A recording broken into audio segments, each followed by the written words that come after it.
This is the Rebel Author Podcast, where we talk about books, business, and occasionally bad words.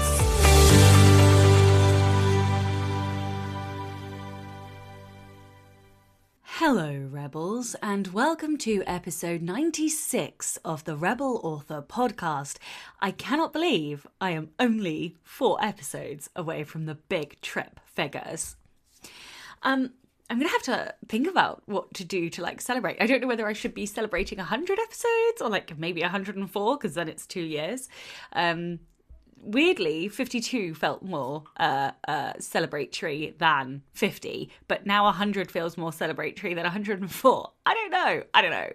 Anyway, if you guys have any ideas what you would like from me in terms of some kind of celebration for episode 100, then drop it in Rebel Author Facebook group. I'm probably going to put a thread in there, or you can Instagram me at Sasha Black. I would love to know how you think I should celebrate. I'm going to turn my Slack off as well because it's beeping. Anyway, to last week's question, which was, how many books would you ideally like to publish a year? Lots of comments on Instagram this week. NL Blanford said, this was another good one. As I still work full time, I will be happy with 1 for now, as I still need to create a newsletter/mailing list.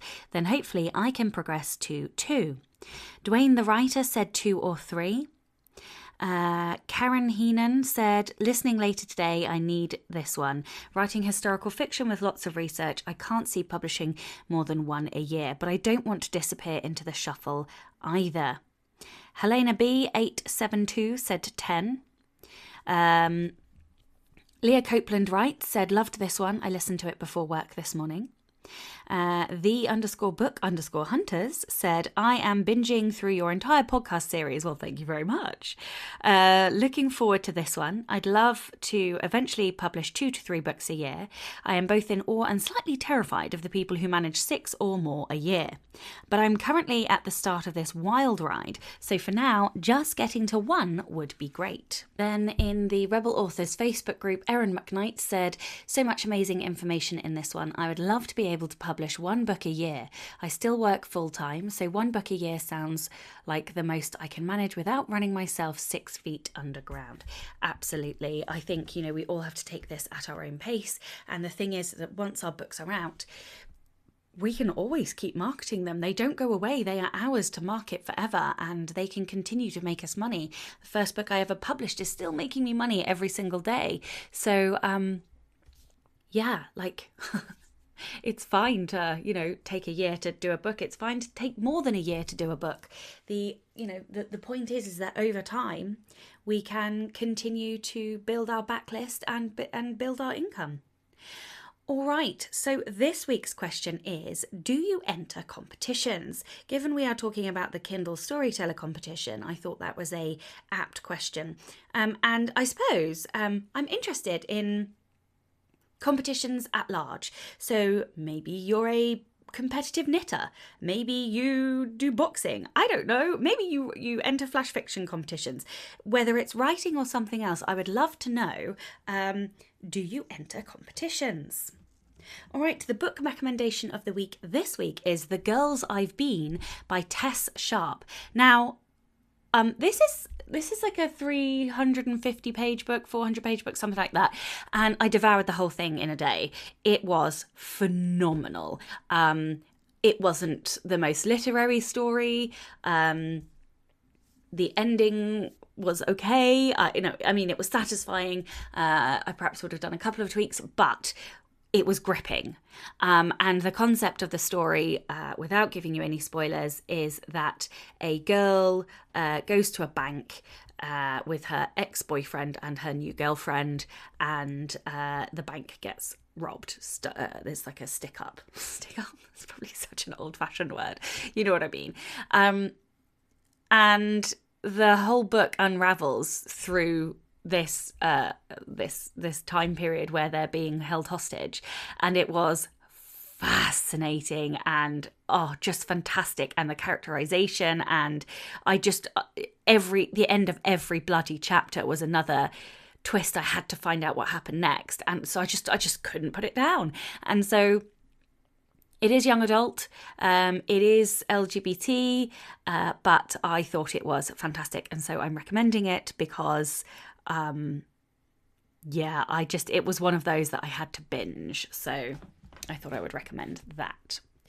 Okay, so in personal news and updates, it was remiss of me not to mention I was in a celebratory episode, the Unstoppable Authors episode 100, which was all about sustaining a writing career with the right mindset. And so I have included a link to their sort of podcast feed, and you can just have a look for episode 100. There were lots of us, Mark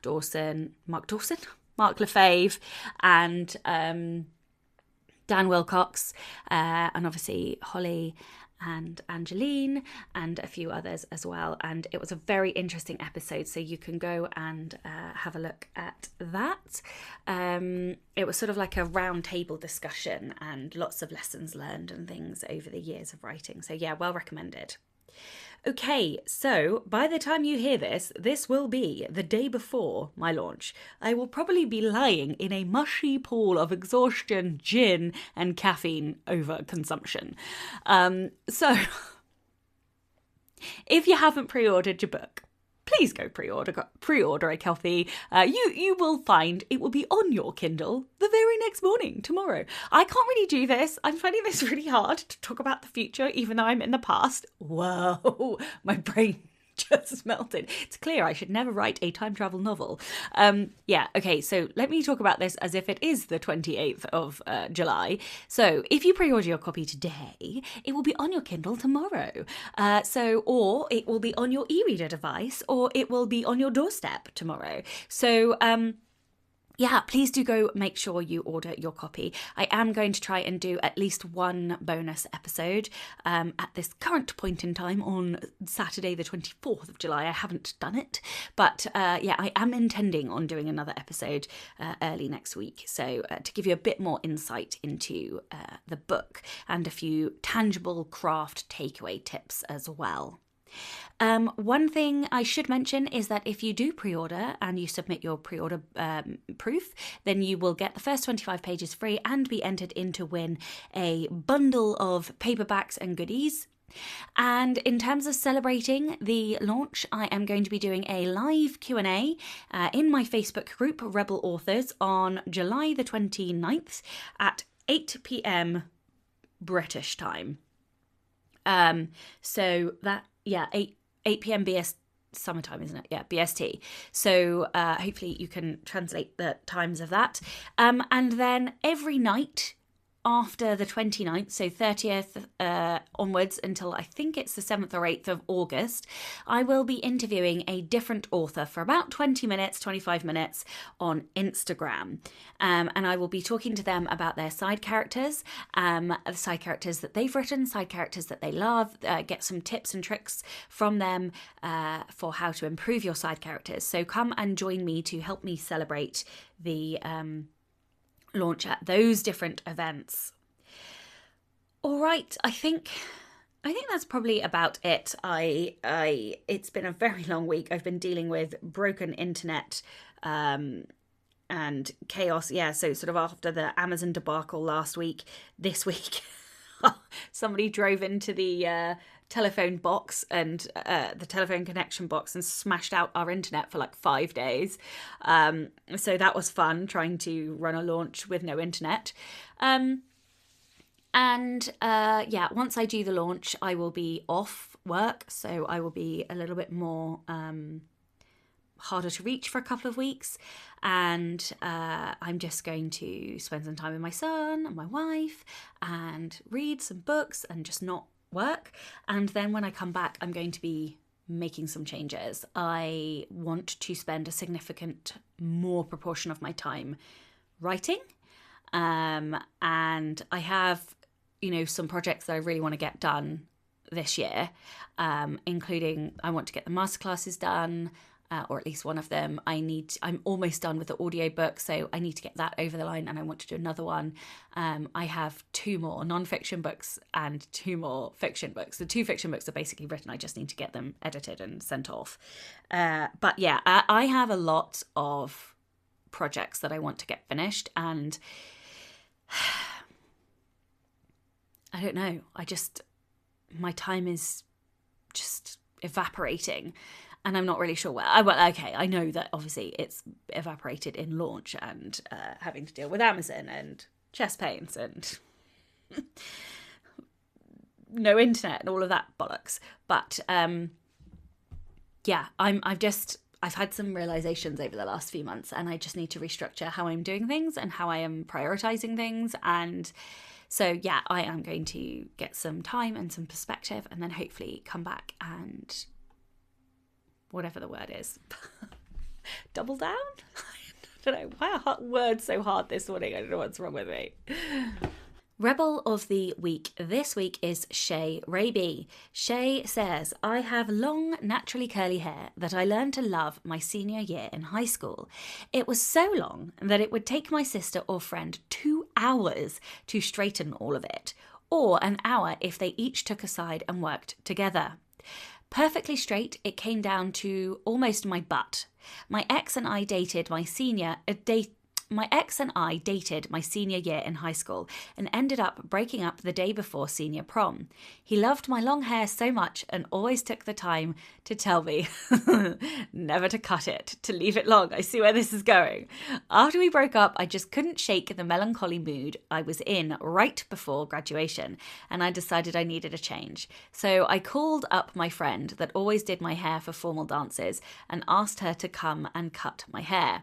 Now, mind you, this was 3 days before graduation at this point, and we only had to show up for school one more day, and then we were free. So my friend shows up and I had her chop off my hair and swore her to secrecy. I showed up... I'm sorry, my dad is texting me. Let me turn this off. I showed up the next day to school and shocked everyone. I went from having super long hair to a cute bob that just barely hit the bottom of my chin. I loved not only being able to take back my autonomy that my ex stole from me, but to really embrace my new sense of self that I'd cultivated after the breakup. I know it's just hair and it eventually grew back, but at the time it was the only thing I could do to change, to help me break free from who I used to be when I was with the ex. I wear it long and curly now 15 years later, and my husband loves it as much as I do, but not for the same reasons as my ex did. My ex used to used it to have control. I wear it long now because I took that control back. I love that so much. Like, I literally love it. It also reminds me, like, my mum loved I have super curly hair. My dad had an afro. He doesn't now. He's sort of balding. Let's not tell him I said that. But anyway, he had an afro. My mum also has curly hair. And so I was inevitably going to have curly hair. So I have sort of like, the only thing I can describe it as is like old school telephone wire. If you sort of pull the telephone cable, it's like a ringlet. And that's what my hair is like. And so my mum wouldn't ever let me cut it off. And when I was 8, so I'd never been to a hairdresser until I was 18. And I went to university and I cut it all off. Like, not just cut it all off. I mean, I cut it off into a pixie crop. So from like, because I also could almost sit on my hair. It was slightly shorter at that point, but I think I cut 1.5 feet or 2 feet off. I can't remember. It was a very long plait anyway. And my mum cried and I felt bad. Actually, I didn't feel bad at all. That's a complete lie. But I did cut it off. And I have to say, I did try to grow it back about 2 years ago. And I was just like, this is not me. So I have kept mine short, and I think I will probably always keep mine short. Or at least for now, anyway. But I love that, and I love that it was a story of like empowerment. I do love these empowerment stories. All right, welcome and a huge thank you to Charlotte Platt, brand new patron. And of course, a gigantic thank you to all of my existing patrons. If you would like to support the show and get early access to all of the episodes, as well as bonus content like blooper reels, and which you'll probably have had another blooper reel by the time this goes out, then you can from as little as $2 a month by visiting patreon.com/Sasha Black. All right, that's it for this episode. And I will be back probably very soon, actually, with a bonus episode.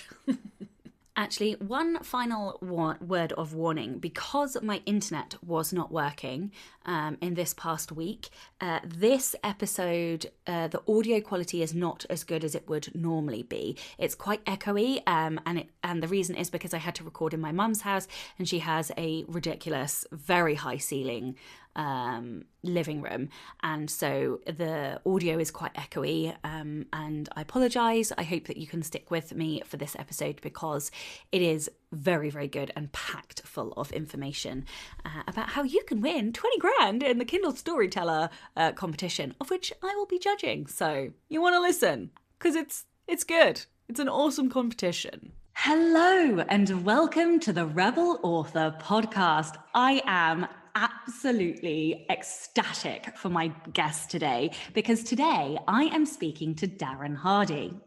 Darren has worked in the UK books industry for 28 years. He joined the Amazon Books team in 2004 and is currently manager for the UK author and editorial programs, covering areas including Kindle Direct Publishing and the Amazon Literary Partnership Program, and also helps to organise and be part of the Kindle Storyteller competition, which is what we're going to be talking about today. So hello, Darren. Hey, Sasha. It's great to be here. Thank you. Oh, no, thank you so much. It is an honour to get to speak to you. And I'm very excited to talk about the competition as it's something I'm excited about.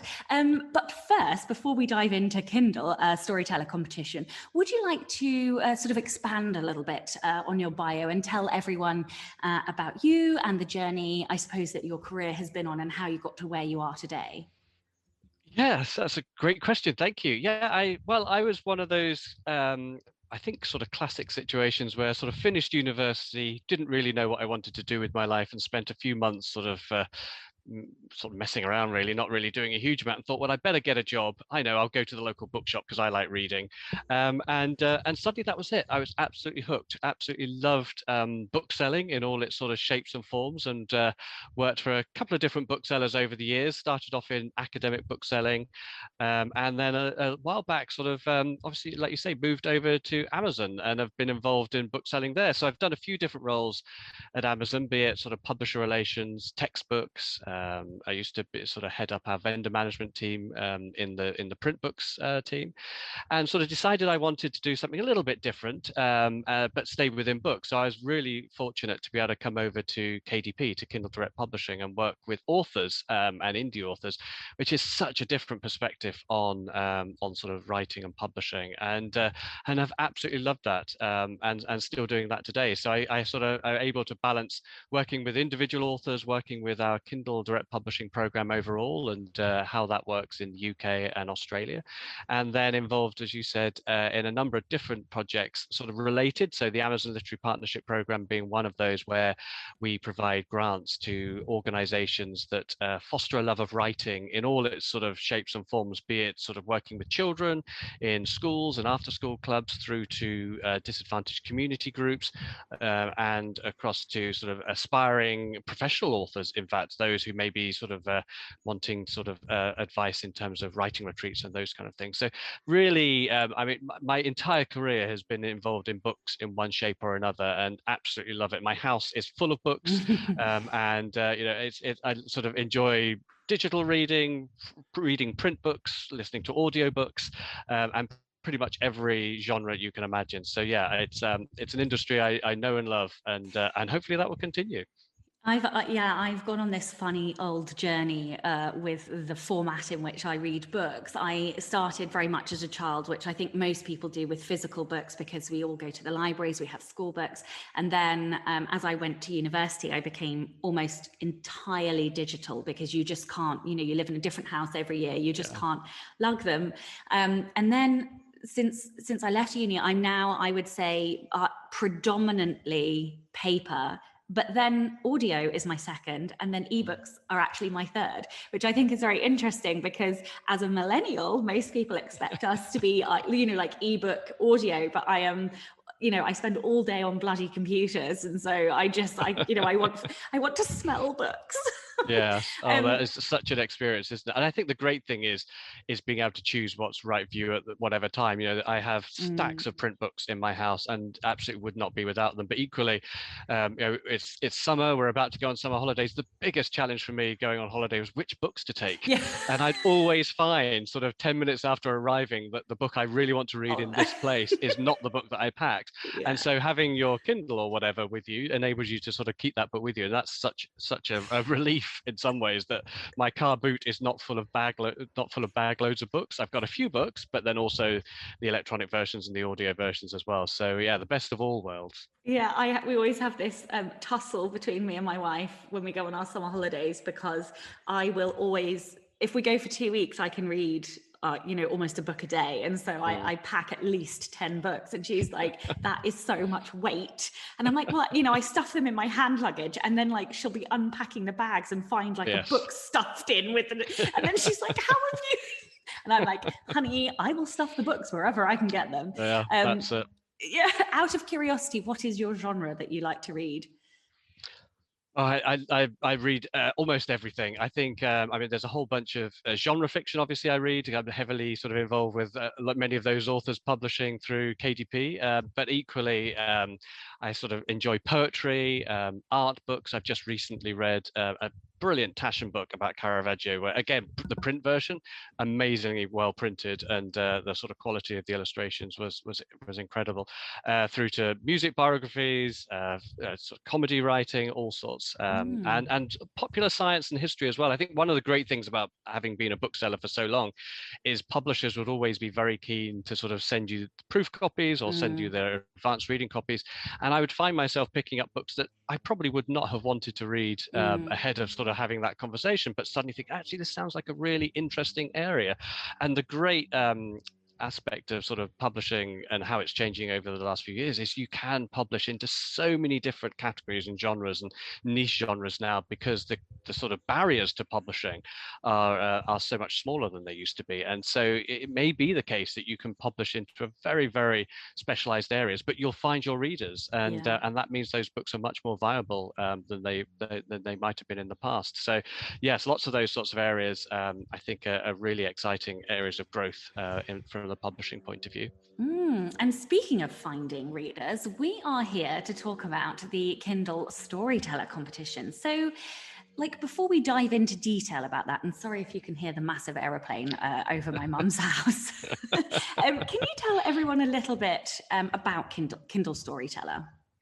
Yeah, so Kindle Storyteller, this is the 5th year we've been running the Kindle Storyteller competition in the UK. It's been running in a number of different countries where KDP operates for more than that, but it's 5 years here. And it's really around trying to find and celebrate storytelling in all its different shapes and sizes. So it's a £20,000 prize. So it's a fairly significant sort of cash prize to really sort of recognize great storytelling. And the really exciting thing about the way that our competition runs is the early stages of the competition and the selection of the shortlist that goes through to the sort of final deliberations is based on readers.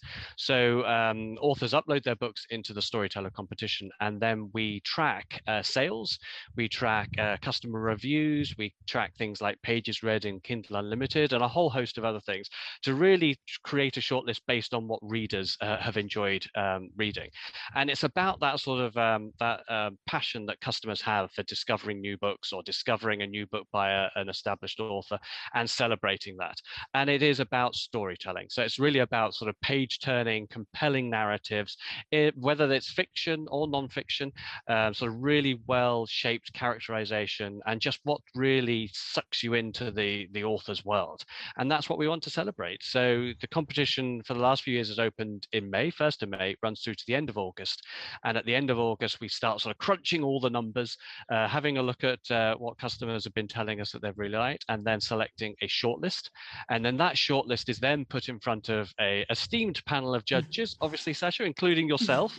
And it's for them to then decide from that shortlist which book they feel tells the greatest tale. And we've had some really interesting winners in previous years from sort of crime novels. We've had some, well, last year's winner, Anna McNuff, was a travel book that she'd written about her experiences traveling through South America. So there's all sorts of different types of genres and categories that are open, and we just sort of really want to celebrate the great wealth of publishing that comes through Kindle Direct Publishing.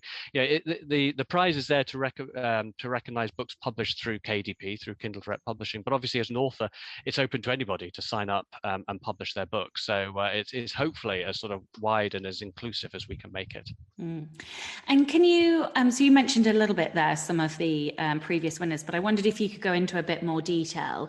Obviously, I read Anna McNuff's book, which was phenomenal.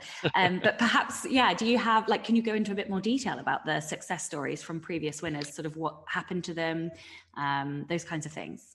Yeah, so as you say, Anna McNuff won last year with Llama Drama, and it did phenomenally well. It was a brilliant book, and it was her account of a cycle journey she took with a friend, and all of the amazing adventures that they had. And it was that classic sort of book where you're laughing from page one, and just finding out so much about how people deal with the stresses and strains. I mean, the idea of taking a sort of cycle ride through that sort of a huge endurance test really is something that I've often sat here thinking, oh, I could do that, I could try that. And then you read about Anna's adventures, just think, well, I'm so glad I'm reading about this, and I can put the book down, go and make myself a cup of tea, because it sounds incredible, but such hard work as well. I mean, it's such a phenomenal adventure that she went on. But then she wrote a really great book about it, and it really sort of brings you into the world that she was sort of experiencing on her journeys. But other winners we've had, I mean, Ian Sainsbury, Picture on the Fridge, won the prize a couple of years ago, did phenomenally well, and actually I think it was number 2 in the Kindle bestseller charts in the sort of run up to Christmas after the prize, because we announced the prize usually sort of October time, and just went on to perform really well. And it was a great sort of psychological thriller, really interesting. I mean, again, like that whole storyteller aspect of it really kept you guessing and sort of drew you in terms of where the story was going to go, and what was sort of underlying the sort of the narrative that you could hear. But then another really great winner in the past was Hannah Lind. She had a book around the secret life of Walter Augustus, which was Afterlife of Walter Augustus, which told a fascinating story of a character who has died, but exists in this sort of afterlife, subject to how many people sort of remember him in the real world, sort of thing, in the living world. And really great, heartbreaking, heartwarming tale that sort of drew the judges in. And then David Ledbeter won our first competition back in 2017, who's actually quite a well-established indie writer, has been publishing for a number of years, written a huge range of titles. And this was a book that just like thriller, page turner, sort of kept you guessing as you went through the narrative. And so there's sort of really good illustrations of the different types of genre that have succeeded in Storyteller, be it fiction, non-fiction, and as well, if you go onto the Storyteller page on amazon.co.uk/Storyteller, you can read little bits about all of the previous winners and the shortlisters as well, I think, because one of the great things is the shortlist also illustrates the breadth of publishing that's made it through historical fiction, Regency romance, more sort of travel biographies, humor, all sorts of different categories like that have done so well. I think the key thing around it is if you think you've got a great story and you've published that book, get it into Storyteller and let's see what readers make of it. And who knows, maybe it'll be you. Yeah, like last year we had a young adult sort of paranormal story. We had Anna McNuff's sort of narrative travel memoir type adventure story. We had summer second chance romance. We had a crime book. I'm trying to think, what was the other one? And then an LGBT sort of contemporary romance. It was such a wonderful range of stories. But I think, thank you for that, because I think it is really important that listeners know that it doesn't matter what genre you write in, you are in with a chance of this competition. And that's one of the awesome things about it. And the other thing that I think is so fantastic is that so many competitions look for the same old stuff. They're looking for very literary, or not necessarily literary, but books written in a particular style, linguistic style. And that isn't really what Kindle Storyteller is after. They, as you mentioned or sort of alluded to when you were talking about the previous winners, you're looking for storytelling. So I don't know if you could elaborate on that a little bit and talk about what type of stories win, what is good storytelling, what are the judges looking for? Yeah, that's the million dollar question, isn't it? I think, and that's sort of Tell us that's the something I think. answer. No. That's right. Yes, that secret formula. Yeah. And I think I mean, it's not unique to storyteller either. I think it's also part of just publishing generally. Is what really hooks readers, and what is that secret formula that will just guarantee you a sort of best-selling title. And I think one of the most exciting things about publishing, and maybe in some ways the most frustrating thing as well, is nobody knows. You know, who can say what that magic formula is that will just hook the reader, and that's it. You've got a loyal fan base from that book for life. I think, I mean, there are lots of things that of course we are looking for. We're looking for, you know, a narrative that really sort of hooks you from the first page and sort of keeps you going through the book, and you know, you are literally sort of turning the pages because you want to find out what happens next.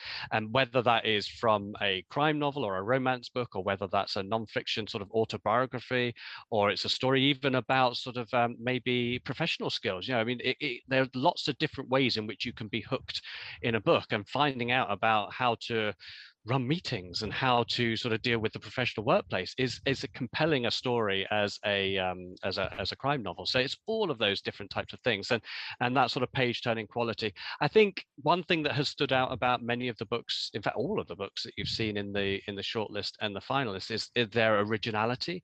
There has been sort of something about them which when you read it you think, actually I've never come across quite that in the past, and isn't that really exciting? And that sort of creativity and originality is a key part of that. But what that ultimately means in terms of, you know, practical terms, I think is so varied. And one of the great sort of delights of working in the indie publishing world is there is so much diversity and so much variety. And so there's sort of no, like you say, there's no rules around, well, it has to be this type of creativity or this type of originality. It's just, it's authors writing about what they want to, the story they want to tell in whatever shape and form it is, and connecting with their readers. So that's something that we really look out for. And obviously, as I mentioned earlier, that sort of reader feedback being such an important part of it. So sort of you know, the quality of the customer reviews, which obviously, you know, as an author you can't really control, but you want to make sure, we want to sort of see that we can, you know, get some good reviews, that it's resonating with readers, and that's therefore sort of a good book to go forward to the shortlist process. So there's some of the things that we're looking for. And as ever, you know, it's a publishing prize, so a compelling book cover, really clear sort of the book really being published really carefully, so great metadata that makes sure it appears in the right places, gets discovered by the right readers. Those kind of things I think are well worth thinking about as well. So yeah, I hope that helps. But equally, we may find this shortlist will have a whole bunch of books that you know, completely just sort of defy that guidance as well. So we'll wait and see. And so, you obviously, storytelling aside, what else can a writer do to increase their chances of being shortlisted? Yes, great question. And I think, as I sort of alluded to earlier, I think it's all about those classic publishing considerations of sort of getting discovered by your readers, finding your readers. I mean, I'm taking for granted possibly the most important part of it as well is writing a good book. And you know, we sort of gloss over that as though, well, of course you've written a good book. It's so hard to write a good book, and I'm in awe every day of the people that I meet who've poured their hearts into sort of writing the book that they've maybe wanted to write for years and years, and this is the time that they're going to do it, and away they go. And it's such a rewarding experience, and it's such a sort of hard experience to sort of get through in terms of doing that. But I think making sure that you've written the book that you as an author are happy with is so important, and not rushing it, and not compromising in some ways because you're sort of trying to tick some boxes. I think it's really important that you write the book that works for you, and that will help with your success, because if you're writing with heart and soul in the book, that conveys itself to the reader, and you've got a greater chance of being successful, I think. So you know, I don't want to sort of didn't want to gloss over that too much, but writing a great book is such an important part of it. But once you've done that, setting your book up for success is really important. So making sure that you get a great cover design for it, making sure that it really sells the product. It is a bit of a cliche, but many readers will judge a book on its cover. You know, whether you're browsing online, whether you're browsing in a physical bookshop, whether you're looking at something through social media, often the thing that initially grabs your attention will be the book cover. And so making sure that that is as strong as it can be, and also will work when it's sort of shrunk down to the thumbnail size that you might see in a social media feed or on a website, is important to make sure it sort of works there. And then as part of that, really making sure that the product description, the metadata, like the keywords, the categorization, is all set up to give your book the greatest chance of success, to find the right readers. So you need a really compelling product description that's going to sell your book to that reader who's maybe seen the book cover, has clicked through, and then thinking, oh, this book sounds interesting, what's it all about? And so starts reading the product description. And the metadata being a key part of that as well. You know, when Amazon, for example, comes to think, which type of customer should we show this book to? Which categories is it going to be most interesting to? Making sure that it's categorized accurately and comprehensively, that the keywords help sort of supplement the words of the title to help us sort of show that to customers who are searching for particular things or have shown particular interest in particular categories. That's all really important. I think on Amazon, there's a couple of other areas that you can think about. I mean, I think setting up an author page is really, really important. It helps you as an author, create an area of the Amazon website that sells you as an author, with a dedicated biography, your full bibliography there. Anybody who's found a book of yours then has a greater chance of finding more books. So driving visibility through an author page, I think, is really important. And then through Kindle Direct Publishing and Amazon generally, there's a whole host of programs and services that authors have access to. Things like KDP Select, participating in Kindle Unlimited, thinking about countdown deals, free promotional days, advertising. I mean, a whole host of services, which as an author, as an indie author, the great thing is you have complete control over that and decide which of those sort of programs that you want to participate. Within Storyteller, one of the eligibility criteria is joining KDP Select, so that you get the benefit of Kindle Unlimited, countdown deals, and free promo days. So it's well worth experimenting within the Storyteller program. But otherwise, I think, yeah, as an author, test and learn, try all of those different things and see what works for you. And so you mentioned a little bit there about sort of some of the general things of publishing with Amazon, which are also important for Kindle Storyteller. But just moving a little bit more into Amazon, there's a range of listeners, from first-time publishers through to dozens of books. But what can writers do to increase their visibility on Amazon? You mentioned the author page. Are there any other things that listeners can do to increase their visibility? Yeah, I think one of the key things to is very, very worthwhile having a look at is Kindle Unlimited. And if you're publishing through KDP, then you can join the KDP Select program. You can enroll your book into KDP Select for 90 days. And in return for exclusivity on the digital side, on the digital format only, one of the benefits is that your book is added into Kindle Unlimited. And this is a huge discovery tool for readers. So in the UK, readers pay £7.99 a month, and they have access to millions of titles that they can then read as part of their subscription. As an author, you get paid for the pages that are read within the program. And so every time a reader reads a page, that triggers a payment for you, or like an allocation from the KDP Select Fund that we then pay to authors. So it's a huge revenue stream for authors as well. But it's a great discovery tool. And there'll be lots of readers who subscribe to Kindle Unlimited and want to get the most value they can out of their subscription. And because it's all covered by the monthly subscription, are really keen to take sort of new genres and experiment with new authors that they may have not read before. And so I think that's a really exciting discovery tool, I think.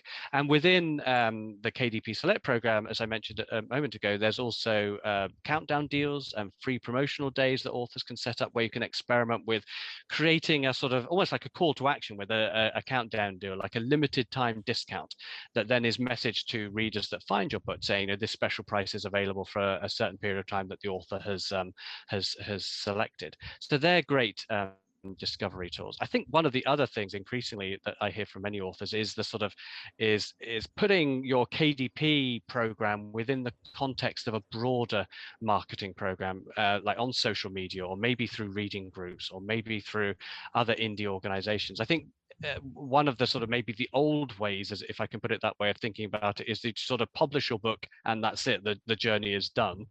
But actually, increasingly now, for any type of author, publishing the book is a step in the journey, and then it's all about marketing. It's all about finding your readers, engaging with your readers, deciding as an author how, if you want to market yourself, and sort of have maybe your own mailing lists where you may talk about your own sort of publishing journey as a way of sort of building a brand with your readers. All of those things are definitely worth looking at. But I think the key thing for every indie author is to decide what you want to do, because you control the process. You make the decisions about what you do want to do and also what you don't want to do. And that's absolutely great, as an author, having that control. So it's well worth thinking about those options, both as a new starter, as it were, publishing your first book, through to an author who's been around maybe for many titles, but it's time to sort of just reflect on the marketing strategy and decide whether it needs a refresh or a different approach, or like incorporate some new learnings from what you picked up from other authors. I didn't prepare you for this one, but it just sort of occurred to me as we were talking. You mentioned KU and Kindle Unlimited. Are there any genres that work better in KU, do you think, sort of than other genres? I don't know if I can ask that, but I've asked it. So. Yeah, why not? Well, absolutely.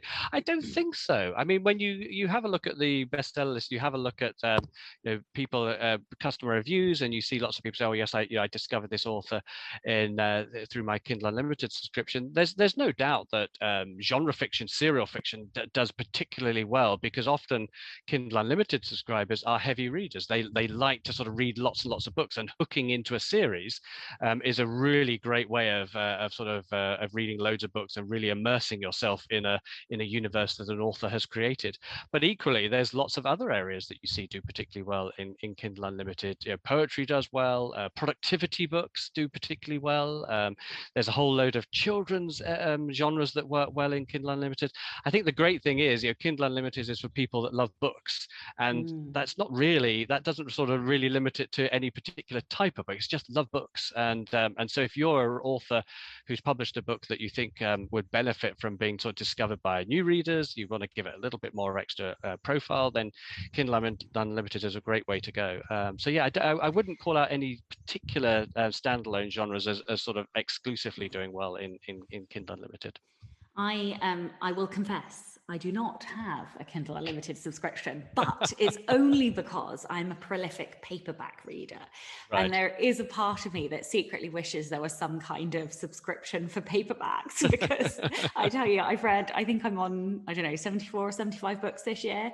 And, oh, wow. I'm definitely a whale reader. And I cannot tell you the amount of money that I spend on paperbacks. Yeah, if absolutely. only I could get some delivered to me. Anyway, I do have an Audible subscription though.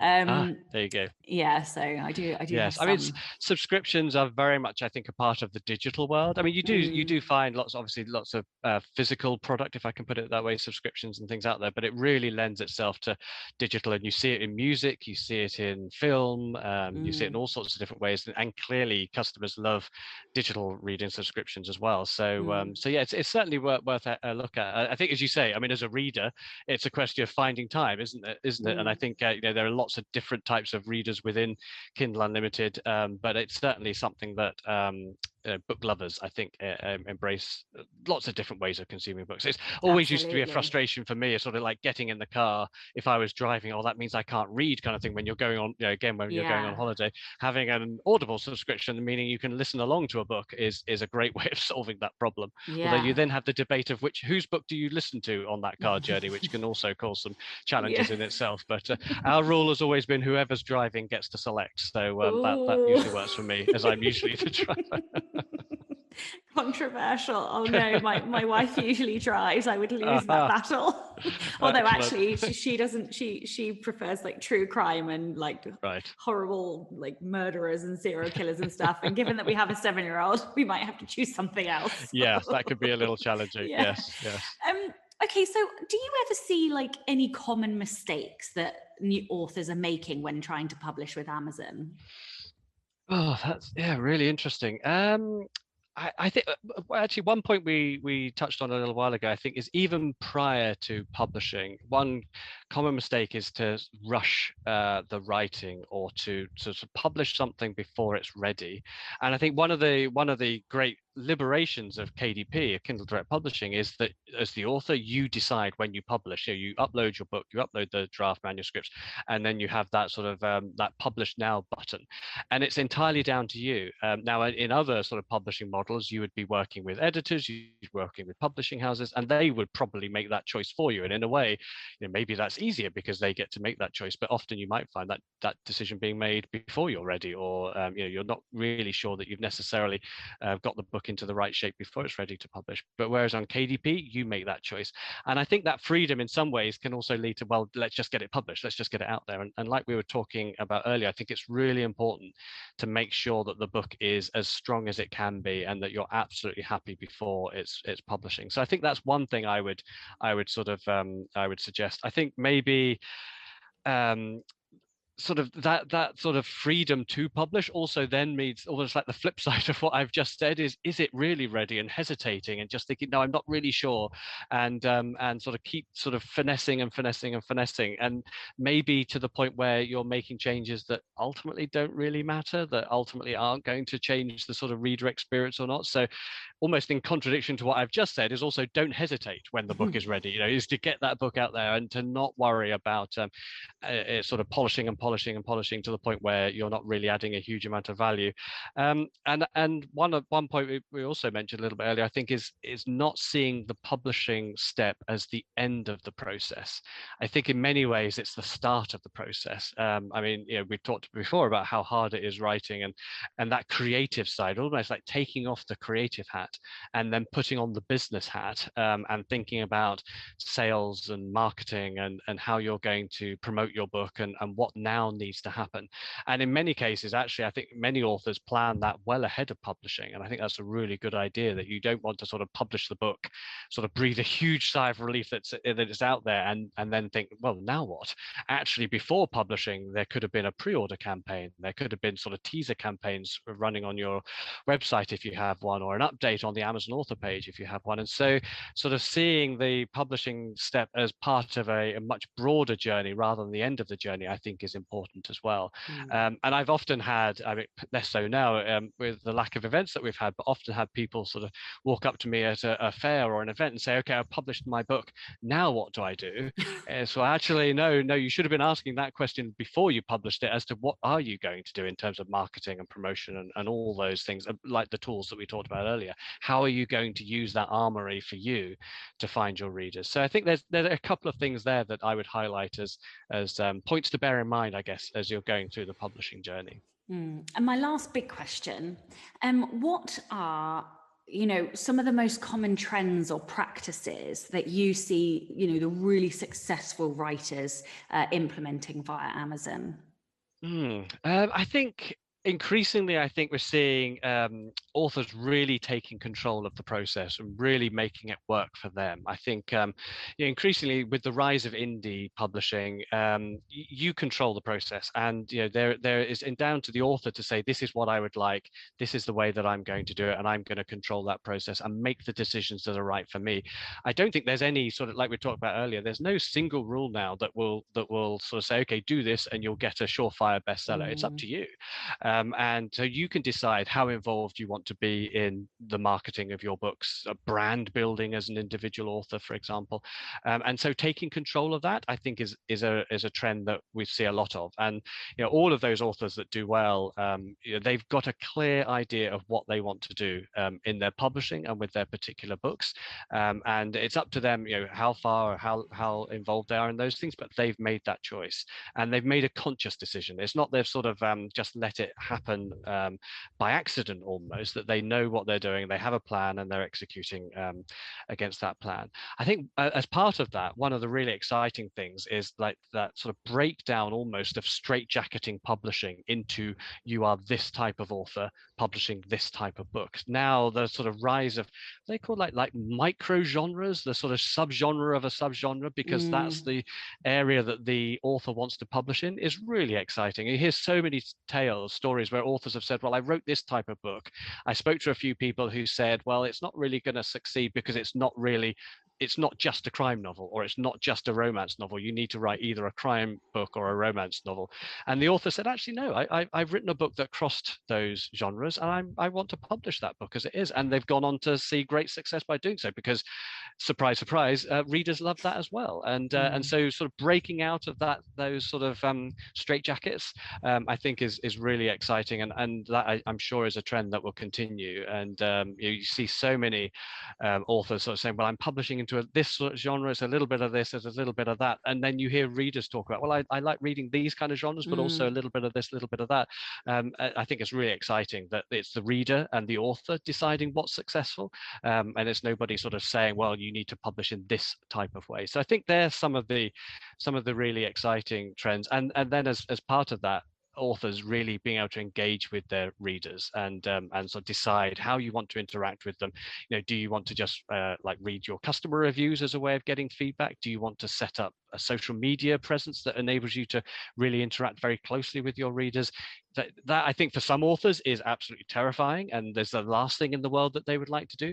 For other authors, it's brilliant, and it's really rewarding to be able to engage with your readers in that way and get really first-hand feedback as to what they liked, what they'd like more of, what they liked less, and sort of using that to feed into your creativity, I think is really, really interesting as well. So there's some areas that I think stand out for me.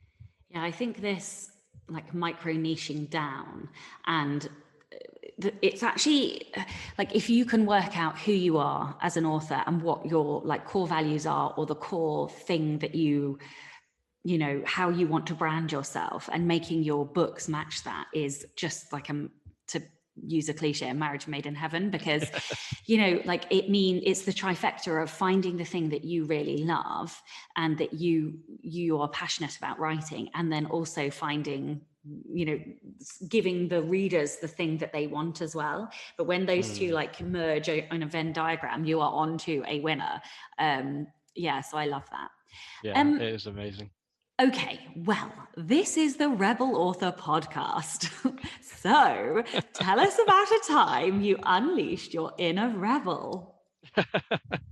My inner rebel. Well, as a parent, I've been sort of trying to suppress some of my inner rebel on the basis of not encouraging the family to go too crazy. But speaking from that experience, I do remember putting my parents through some interesting times during my teenage years, where I think they just used to dread me heading out of an evening just to see what I would be wearing and what was the look that Darren has chosen to adopt this evening. So yeah, it was not unusual in my younger days to be wearing clothes that just made my dad shake his head. And the black nail varnish, I think, caused him a few moments pause where he just what why what is that? But for me, that was important, and it was part of my sort of growing up, and I really enjoyed it.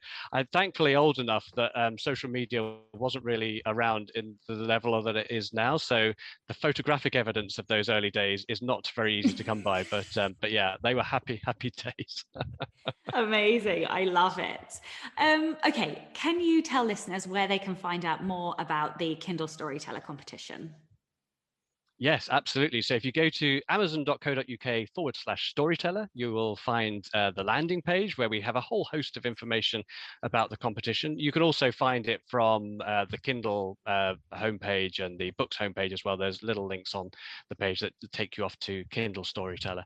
So yes, you can use that URL, or you can visit the Amazon websites. And it's open. You'll see all the rules and conditions. It's open for newly published titles in the English language. We have equivalent competitions running in Germany, France, elsewhere around the world. So if you're using any of those websites, you'll find equivalent competitions on Amazon.fr and .de, for example. So yes, it would be great to see some entries. Amazing. Well, thank you so much for your time today. And of course, a big thank you to all of the show's patrons. If you would like to get early access to all of the episodes, as well as joining me for Poison and Prose sessions, then you can by visiting patreon.com/Sasha Black. I'm Sasha Black. You are listening to Darren Hardy, and this was the Rebel Author Podcast. Look out for a bonus episode this week, but next week I'm going to be joined by Nat from Kindle Trends, and we'll be talking all about understanding the market, researching, how to research, what you need to research. We'll be looking at book covers, blurbs, content, all these kinds of things that you need to build awareness of in terms of your comparison authors, competitor authors, your market and genre knowledge. And he's also got a juicy discount for one of the services that he provides for you as well. So catch me next week for that. Don't forget to tune in and subscribe on your podcatcher. And when you have a moment, please leave a review.